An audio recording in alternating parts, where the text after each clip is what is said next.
Il est une tradition africaine d'observer une effervescence, un bouillonnement dans les partis politiques dans un délai de 24 à 18 mois avant une élection générale et notamment une élection présidentielle. Et donc, pendant ce bouillonnement, il y a le reformatage des partis, la nomination des cadres du parti, il y a la ligne idéologique qui est rediscutée, il y a un ensemble d'événements qui arrivent pendant cette période-là.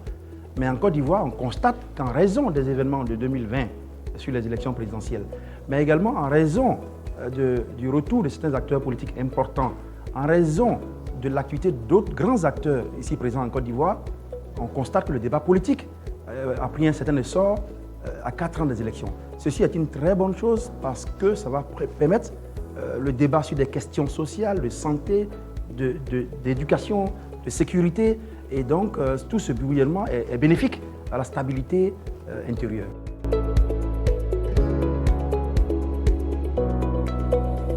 Une alliance est un regroupement tactique de partis politiques en vue d'une conquête électorale.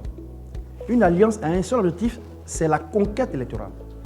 Donc, c'est un regroupement tactique parce que ça peut durer 1 heure, 1 jour, des mois, mais cette alliance n'a pour finalité que le vote, soit au niveau national, soit au niveau local.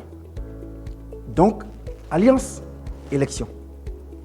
Mais une coalition est un regroupement stratégique de partis politiques pour la gestion du pouvoir. C'est différent. C'est-à-dire qu'on fait une élection et pour avoir une majorité dans un parlement ou alors être confortable pour travailler dans le gouvernement, on s'allie à des partis pour pouvoir gérer le pouvoir. Et donc, ça, c'est une coalition. Dans l'histoire de la Côte d'Ivoire, l'histoire récente, vous avez 2 grandes coalitions, la LMP et le RHDP dans sa version de 2005. Donc, c'est ça. Et le RHDP, celui d'aujourd'hui également. Donc, c'est ça la question de coalition.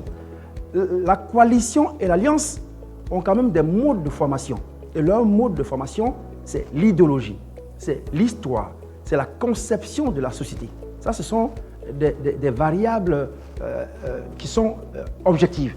Mais à côté, dans le contexte africain, il y a la région, le clan, l'amitié, la personne, les passifs qui s'ajoutent et qui permettent de créer des coalitions et des alliances.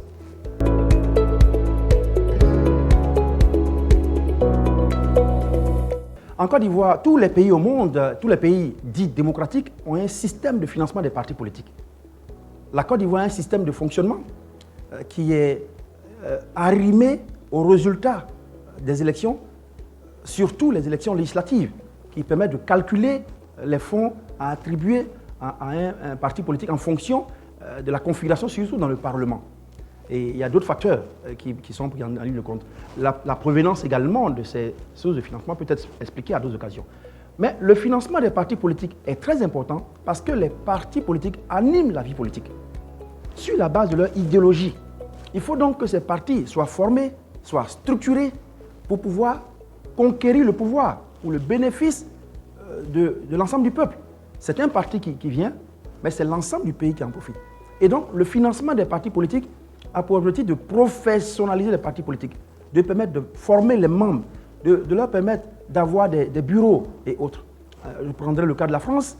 À une élection française, chaque voix que vous mettez dans une urne vous donne un certain montant qui permet, agrégé, d'avoir ce financement. Ailleurs, aux États-Unis, en île Maurice, il y a d'autres modalités de financement des partis politiques par des hommes d'affaires, par des privés, par des dons, par des legs.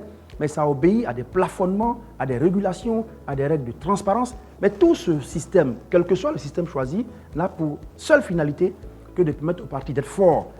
Certains Ivoiriens disent pourquoi on finance un parti alors que ce sont eux qui exercent le pouvoir. Mais si vous avez des partis faibles, fragiles, non formés, non structurés, il sera difficile de former un gouvernement qui ait de la vision, qui ait de la rigueur pour pouvoir développer un pays.